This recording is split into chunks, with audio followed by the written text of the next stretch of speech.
Welcome to Real Estate Coaching Radio, America's #1 trusted resource for realtors who demand authentic, real-time coaching. Starring award-winning real estate coaches Tim and Julie Harris. Get ready for unfiltered, full-strength honesty about what is truly working to get you into action and make you money in this new real estate boom. Now to our hosts, Tim and Julie Harris. And welcome back to Real Estate Coaching Radio. We are your hosts, Tim and Julie Harris. We are broadcasting live from beautiful, sunny Austin, Texas. A great start to a new week. And I'm sure all of you guys have been paying attention to the real estate news. Everyone is finally saying this is going to be, and when I say everyone, I mean every report you read about housing is all saying the same thing, that this is indeed going to be probably the best year in real estate sales including the last 10 years of sales. So you guys thought, 2014 was fantastic in terms of spring and summer and fall selling seasons. You just wait until now. And in many markets, literally right now is the official start of the spring selling season. We're hearing stories from across the country that the buyers are literally lining up, and sometimes by the dozens, to go into open houses. Julie and I were driving around Austin over the weekend, and we saw lots and lots of agents doing coming soon signs, being very, very aggressive at obviously getting the most out of this incredible real estate market. Julie, do you have any interesting stories from your coaching experience yet today? Yeah, well, apparently spring has sprung, and our agents and future clients, they're all saying the same thing. Lots of great attendance at open houses, and lots of very interesting byproduct of having low inventory, like for sale by owner, unrepresented seller signs popping up like dandelions. They're everywhere. What are you doing about it?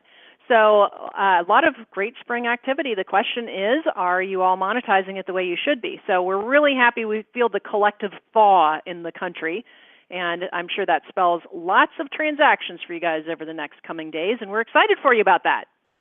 What's really especially incredible is, Julie and I have been coaching for, seems like forever at this point, well over 10 years. As our primary thing, and, really altogether about 15 years. And I never, in the entire amount of time I've been coaching, with literally tens of thousands of coaching calls that I personally had, Julie's had, and all of our coaches are having, I never remember a spring that had this much, I don't even know what to call it, excitement surrounding it. And I coach a handful of agents, and every single one of them, Julie, is exceeding their expectations. Matter of fact, Rob, if you're listening to the call, I won't say Rob's last name, but Rob is in a very expensive part of the country, and his goal for this year, his total goal was to earn $500,000. You remember Rob, Julie, I'm sure? Yeah, I know exactly what you're talking about. Yeah, right. So his goal was to earn $500,000 this year, and Julie, get this. If he just closes the deals that he's already got working, the listings that he already has taken to sell, he'll earn $500,000. And here it is, not even the end of March, beginning of April yet. And he's already essentially earned his entire year's worth of income. So now, of course, the conversation goes to resetting the goal a tad higher. But yeah, it's exciting. And here's the other thing I see, and this is really interesting too. Agents, if you are still planning on doing what you've done in the years past to sell homes this year, if you're still planning on doing the exact same, pattern of things, I strongly suggest that you reconsider, because even if what you're doing has worked really, really well in the past, if you're not updating it, if you're not really improving it, chances are it's not going to work at the same level. Why?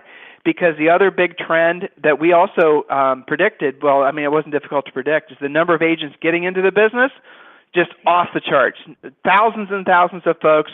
I'm not sure how many of them are actually getting their licenses for the first time, but I know a lot of people are getting back into real estate that have been considering themselves not even in the business, so they kept their licenses active. The competition, not from the good agents, but the competition from the agents that are essentially, basically starting their journey this year, this spring, is going to be fierce. Again, I'm especially concerned about any of you who are being complacent on any aspect of your business, from lead generation to customer service to your listing presentation to your pre-listing pack to any aspect of your business. You've got to make sure that you're updating and refining and improving every single thing you're doing. And start with this very question. It's a mindset thing, but it's a great place to get you started in being a little bit more objective. Assume that everything that you've done in the past is obsolete. Now, I know it's not. A lot of you are still doing things that you were doing 10 years ago, and you've gotten better at it, and you're really, really effective at, say, calling expired listings. That will always work. But a lot of you are still holding on to these sort of tired out, bored, no longer working systems. I'm thinking of the online stuff a lot of you guys have been doing for a long while. This is something I continuously hear, and I'm amazed that you guys are still doing it, frankly, is those of you who are buying buyer leads from, Zulia, basically, Zillow and Trulia. Those of you who are still buying buyer leads, I know some of you are having success at it. Some of you have figured out how to make that really work. I think it's market and agent specific. That's, of course, true. But for a vast majority of you, you're getting solicited right now to buy buyer leads. You're then signing up for a 6-month contract where you're obligated to pay some ridiculous amount of money. And again, if it works for you business-wise, if you're making profit at that, go for it. But here's the bottom line. You guys are not doing your homework first. You're not really knowing what the quality of those buyer leads are going to be. I've been reading online, and I've been experiencing through some of my coaching clients who do buy buyer leads from Zulia that the cost of the buyer leads has tripled. Now, so that's really something at that point where you have to make a business decision as to whether or not it makes any sense for you to continue doing that. And here's the omnipresent struggle a lot of you guys are dealing with, and I respect the fact that you're willing to take on this challenge, and I respect the fact that it is a challenge. So many of you guys have become addicted to working with buyers. So, if you were to really be honest with yourself, you're prominently a buyer's agent and you just take listings when they come your way. The shift from that mindset of working prominently as a buyer's agent to becoming a listing agent, that's something that in your career you have to make that shift. You have to make that pivot if you're ever going to, essentially earn the amount of money that you want to earn, have the freedom that you want to have the passive income that comes from the profit you earn from selling those listings. That's only going to come from you making the mental and emotional commitment to learning how to be a listing agent. Of course, that's what we specialize in. We do teach you how to generate leads and, work with buyers and build your team and all the rest of it. But really, our primary passion is teaching agents how to become great listing agents. And if there's anything we can be doing for you, we want you to go to freecoachingcallsforagents.com, freecoachingcallsforagents.com. So one of the words that I've been using so far on today's radio show is the word profit. And this is the topic of today's radio show is profit. And there's a great book. I want all of you guys to write this down, especially our students, and I know your coaches have been asking you guys to read this book too. It is a fantastic book. It's one of the most, I think, important business books of our lifetimes, and it's also vastly underappreciated. I actually discovered this book because it was a referral from a coaching client that I've been personally coaching for over a decade, and he got involved in a business and now is, his name is Mark Chandro, and he's now basically become a multimillionaire involved in other businesses. But this is a book that he suggested I read, and it's so perfectly in alignment with the philosophy that Julie and I have been coaching agents towards that it's almost as if we wrote the book ourselves. So what we're going to be doing today is and probably tomorrow, is we're going to be presenting to you the concepts from this book, but please don't use this as your crib notes. I want all of you to go and get this book. It is absolutely, in many cases, life-changing, and it'll also really answer a lot of the questions that maybe some of you have. And it'll, again, coaching students will help you to really solidify your belief in what this real estate business is all about. So, Julie? Yes, and again, the name of the book is Profits Aren't Everything, They're the Only Thing. And the author is George, I think you pronounce it Cloutier, I could be wrong, but it's spelled Cloutier, Cloutier. So profits aren't everything, they're the only thing. And if you are already putting an excuse in your way, I don't have time to read a book, just get the audio book. All of you guys drive around endlessly on showings and previews, etc. Just listen to the audio book. That's fine too. So again, Profits Aren't Everything, They're the Only Thing is a somewhat controversial business book. It's very direct. It's very clear, but you can trust where it's coming from because it was written by a guy who is known for turning businesses around, not just real estate in particular, but businesses in general, this George Cloutier fellow who wrote the book. And he is a Harvard MBA. He owns a $20 million business and is known for turning businesses around for small and mid-sized businesses. So you can trust him, get it, listen to it. And some of this will sound familiar after this radio show and perhaps tomorrow's. I think this may be a two-parter. So, points from the Profits book. That's kind of what we've nicknamed it, the Profits book. Well, one of my favorite points, Tim, is that you've got to actually have a plan. Something we talk about in coaching quite a bit. Business owners always say that they have a financial plan, an operating plan, but honestly, especially in real estate, how many of you guys have an actual, honest-to-goodness, real plan? Well, most of these types of plans are on the back of an envelope. They're gathering dust. You maybe wrote it at a seminar or webinar, say 18 months ago.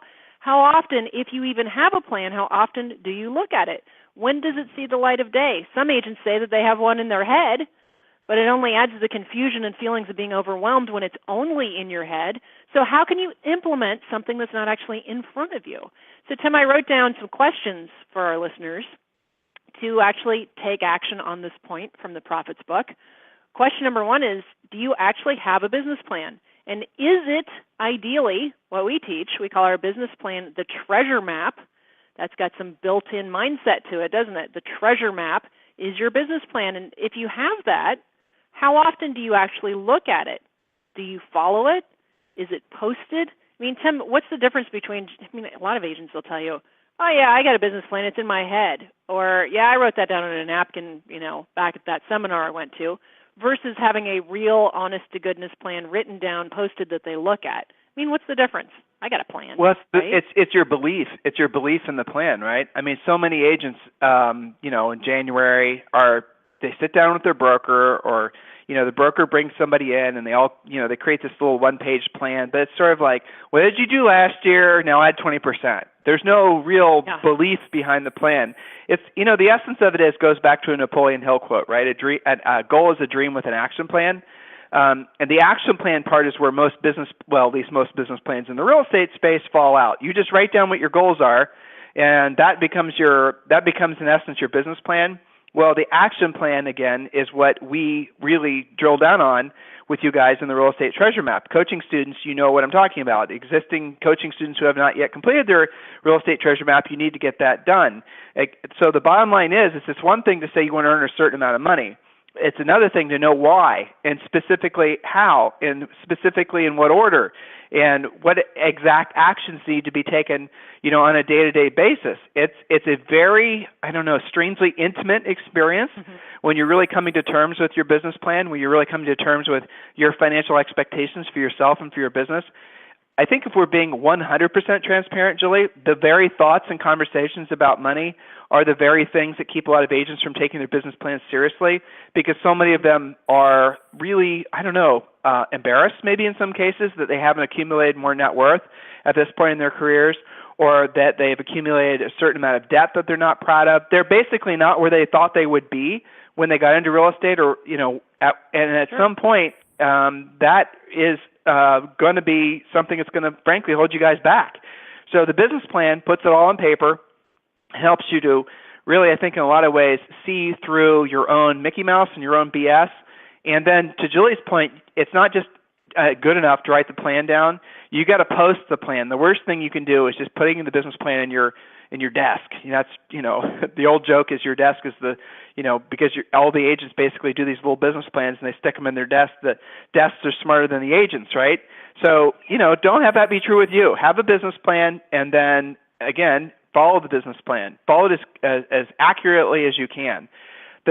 Here's another little, I think, pearl, thank you, Howard, to share with all of you, is that when you're shooting an arrow down a field, and this is important when you're setting goals, because when you do it this way, you always exceed your goals. That's the punchline here. But when you're shooting an arrow down the field, if you imagine the bow in one hand and the tension as it's building in your other arm, right, as you're pulling back on the arrow and you're aiming, you're steadying your aim to shoot the target that's down the field. And so the target, if you can visualize it in your head, is a round target way down the field, and you guys can see the rings of the target. Well, if your goal is to hit dead center, do you aim above the target, at the target, or below the target? So where do you aim? I mean, if you walk your mind through this, if you aim at the target, because of the force of gravity will pull the arrow down, you'll actually hit below your target. You might hit on the target, but you're not going to hit dead center. Obviously, if you aim below the target, then you probably won't even get close. But if you aim above the target, and this is a mindset thing more than anything, if you aim above the target, you will not only meet your goal, but you'll exceed your goal.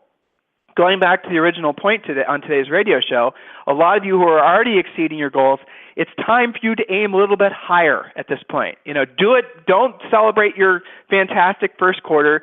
Don't be popping the corks out of the champagne bottle. Just say, okay, great. Now what do I need to do to maintain the momentum? Go back to your business plan and maybe alter it, edit it so that you can start aiming a little bit higher. Jules? Well, and that's a good point, Tim, is that these business plans are really to keep you on track, but can be modified as you go. Like your client example at the top of the call, he's already having a fantastic year. Well, let's not stop now. Let's just not make that a hiccup. Let's make it a habit. So the whole point of this book, remember what it's called, it's profits. We're talking about profits. So how can you be profitable if you don't have a plan? It just doesn't even make any sense.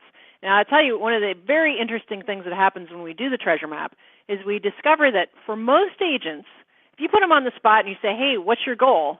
They always have a pretty standard answer, right? 25, 50, 100, 200 deals. Well, what's that based on? Because you know Joe over at Century 21 and you think you're better than him and he did 25 last year, so you got to be able to do at least that. Well, that's not a plan, right? That's just something floating around in your head. Figure out what you've got to do to meet or exceed your own personal goals, and that's what your plan stems from. And sometimes, Tim, it's not unusual that agents find out, you don't actually have to do 50 deals to meet or exceed your goals. You have to do exactly 33 1/3, right? And that's a big aha moment because it's based on something real, and that's got profit built into it. So the first big point from the Profits book is have a plan. Do you have a plan? How often do you look at it? Do you follow it? Is it posted? And who's holding you accountable to your plan? Obviously, coaching is one answer to that, but are you holding yourself accountable? Have you even talked about it with your spouse, your significant other, or your other family members? Some of you guys have great office managers and brokers, and some of you, your office manager or broker wouldn't know a business plan if it bit them. So ask yourself who's holding you accountable. Does your plan tell you how many listings you have to drive your business? And for some of you guys, that's why you avoid this type of plan, because it shines the light on the fact that you've got to become a better listing agent. So that's a whole topic in itself. But ultimately, does your plan include a profit-driven daily schedule? And Tim, we could do probably 10 radio shows on that point. Does your plan, does your schedule include a profit-driven daily schedule, not just a what you feel like doing type of schedule? So the Profits book gets extremely clear on this idea of your day-to-day activity having to be profit-driven. So another quote from the book, most companies estimate sales, and they go department by department. Remember, he's not real estate specific. So most companies estimate their sales, and they go from department to department to figure out the cost of those sales. Then they arrive at the bottom number, which is the profit. Profit comes last for most people. It's on the bottom of the income statement, effectively making it last on the list of priorities. And that is an unacceptable way of running your business if you care about making real money. That's a quote from the book, Tim. So this really, it's talking about leading with revenue instead of ending with revenue. So what comes to mind Julie, with that quote, there. Tim? Yeah. Julie, let's stop there. Okay, sure. Right there. That is, if that's all you get from today's radio show, that right there is your money's worth, which, by the way, you're not paying anything for, so, right? But that right there is the most important thing from today's radio show. Okay? So if you don't want to listen anymore, I'll talk to you on the radio tomorrow. If you pay yourself with what's left over, in other words, your profit comes from what's left over, I promise you'll never have any profit. Ever, ever, ever. I'm going to say it again, it's very important, because I was raised and Julie and I both entered business into believing that this is the way you do it, and modern business books are telling you incorrectly that this is the way you do it. When you go to seminars and you go to speakers, even well-intended folks who are running these big international real estate companies, they tell you the wrong freaking way to do it. Here it is. If you save last from what's left over, you'll never save. That's how you accumulate debt. That's how you basically end the year going, what the hell do I have to show for it financially? I didn't move the needle at all as far as my net worth.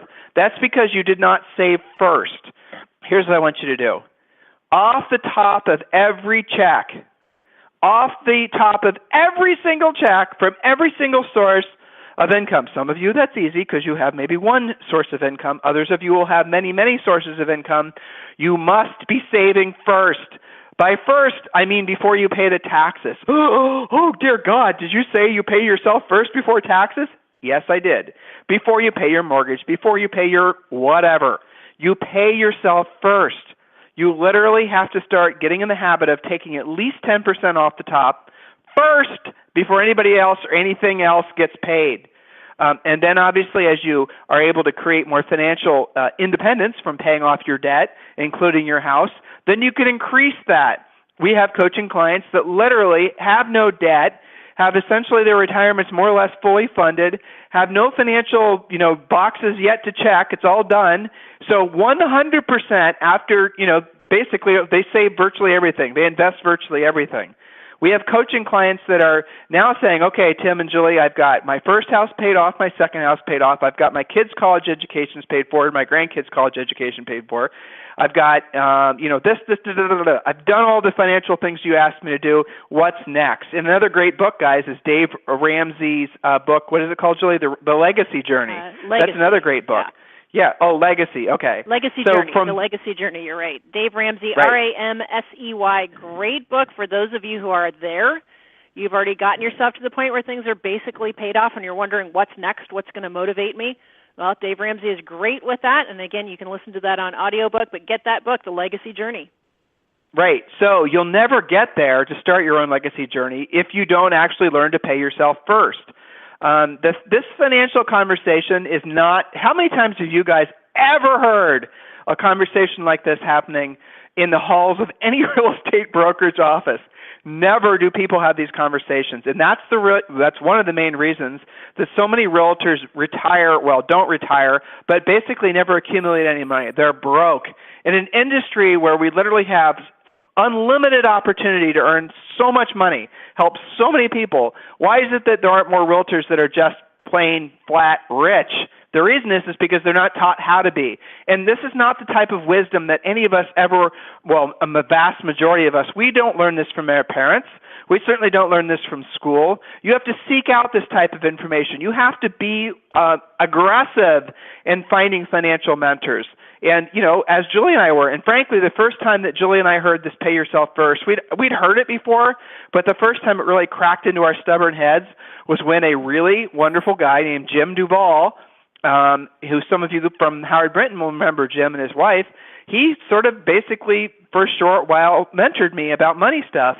And he is a billionaire with a B. And he basically flat out, when I asked him how he went about starting his own financial journey, he said exactly what this book is saying. And exactly what we started doing almost 20 years ago is you take money off the top and you save it first. And I realized that it's not very sexy. It's not like winning the lottery or putting it all on red and having your number come in or doing a flip and making $1 billion. I get all of that. It's not. What we're giving you is conservative, sort of boring, old-school advice. But it works. It really does work. Pay yourself first before you pay everything else. Before you pay anything else, pay yourself first. Otherwise, you're going to have nothing to show for all your hard work. Again, the most important thing that you could possibly learn from today's radio show is that. Julie, there's obviously some mechanics on how to do it, but the simplest way to do it is when they get their commission check, literally, it's funny, this question, when they get the concept, they all want to know how you do it because it's like confusing. But you take the commission check and Julie, 15, 20 years ago when we started doing this, you tell them how you did it. We get a commission check, good old title first. That's right. Well, so first, mindset check. Stop saying things to yourself like, I'll start this on my next deal or 3 deals from now or next month or next year. Okay, so mindset check. Don't ever say again things like, next time I get both sides of the deal, I'll just save that. Or listening to people who say things to you like, it's normal in real estate to have cash flow issues and not have any savings. You're a 100% commission person. This is just normal. It's not normal. Not with us. Sorry. So after I pay for blah, blah, blah, and blah, I'll just save what's next, or what's left, rather. So erase from your brain all of these thoughts. It starts with your mindset. Part of the issue, Tim, is when they get paid a check for $10,000, they think it's $10,000. It's not. Not all the money belongs to you. So Julie, they get a check for $10,000. They literally then, against that check, they write another check against the check for whatever their saving percent is. Ideally, it's at least 10%. So they write a check for $1,000. So they have the check for $10,000, the check for $1,000. The check for $1,000 is written out of the account that the check for $10,000 is going into. The check for $1,000 goes in. The check that for $1,000 goes into a deposit only, like the type of savings account you get for your kids. In other words, stop you there do for not a second. put it. That means no debit card, no checkbook. Right. It's a savings account. You can't sweep out of it. It's not a spendings account. Okay? Right. It doesn't sweep you anywhere. You can't sweep out of it. Yeah. You can't go online and you can't transfer money out of that account. You have to literally treat it as if it was basically savings. You can't touch it. If you need to get at it, you have to go into the bank with your credentials and you have to then access it. You cannot do it online. There are accounts like that you can do that. So that's how you have to discipline yourself, folks. So there's a deposit ticket for the That's right. So that's how you manage your money. Now, I will suggest to all of you, and Julie, we have about 3 minutes left. Just an aside, and we're going to pick this up where we left off tomorrow. That all of you should be talking. We're getting up on tax season. Some of you guys are going to be, again, those of you who are becoming high income earners, you need to write this down and talk to your accountant about it. Tell your accountant and you should seriously consider, I'm not a tax professional. Julie and I are not attorneys. This is just a bunch of real estate people having a conversation around the coffee maker, okay? So there's my disclaimer. But you want to form a sub-S, not an LLC, not a C Corp, but a sub-S, and then what you want to pay yourself a paycheck. So you can literally start paying yourself as if you were an employee of the sub-S. And you can talk to your accountant about it, or you can research this on your own, or existing coaching students, obviously, talk to your coach about this. But this is how you should have yourself set up. Money flows into the sub-S. You're an employee of the sub-S. As an employee, you get a paycheck that's commensurate with the amount of, basically, $3 to $5 grand per month, whatever it is that would be appropriate. It can't be ridiculously too low, otherwise the IRS will question the validity of your corporation, of your sub-S. So the money flows in, and then you have a third-party paychecks company, like Paychecks, there's tons of them that do this, or maybe your bookkeeper. And then what they do is they'll then take the money out of the account. They'll then pay all the taxing authorities automatically, just as if you were an employee of your own corporation, and you get a normal paycheck. Now, the reason you want to do that is because the profit that's left will be taxed at a lower rate. Again, talk to your accountant, talk to your whatever, okay? Those of you who do your taxes on your own, as I know some of you are still stubbornly holding on to that idea, as you transition into the higher income brackets, the idea of doing your taxes on your own is crazy. You definitely want to hire someone that's a true professional at getting this done. So, Julie, as we round the bend on today's call, you have I see a great quote there from the book. After I pay for blah, blah, blah, I'll save what's left from the book. Go ahead. Yes. Okay. So here, again, a quote from the book. Small business owners must be fanatical about living by a profits-first plan. This operating plan depends on an owner's commitment to be in the top quartile or top 25% of their industry. Averaging in the bottom 25% just doesn't work for me and shouldn't work for you. That's a quote from the Profits book. So are you committed to being, I even like top 25%. To me, it's like you got to be the best at what you do, right? But let's just start with top 25%.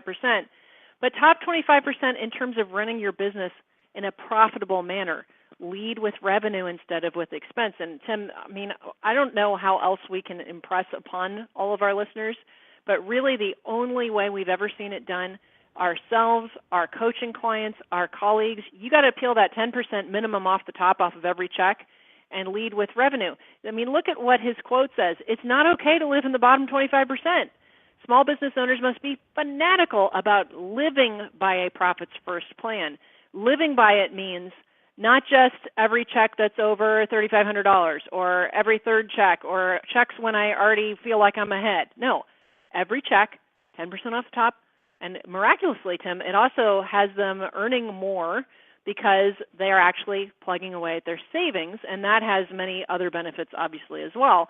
So be fanatical about living by a profits-first plan. I think that's a good way to end the show and let them chew on that and do something about it. Most of you guys are getting a check or two or more this week, so don't delay. That's right. Start the plan now. And so listen, Tomorrow on the radio, I think tomorrow we have actually an interview, so guys, definitely tune in for the interview tomorrow.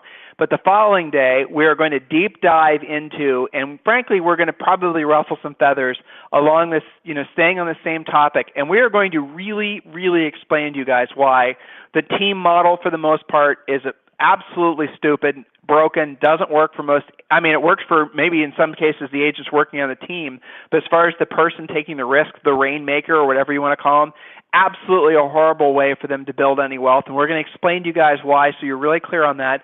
That way, if you decide to go down that path, at least you're going down that path with realistic expectations as far as what the profit's going to be. And we're also going to give you an alternative way to look at your real estate practice. The dogma that there's this one path to follow, it's a myth. It really does need to be challenged, and that's what we're going to be doing on the next radio show. In the meantime, if there's anything we can be doing for you at any time, obviously go to freecoachingcallsforagents.com, freecoachingcallsforagents.com, and we'll talk with you on the radio tomorrow. This program has been a presentation by Tim and Julie Harris, Real Estate Coaching. For more information on our real estate coaching and training programs, visit our website at timandjulieharris.com. Remember to tune in weekdays at noon for upcoming shows, and until next time, thank you for listening to Real Estate Coaching Radio with Tim and Julie Harris.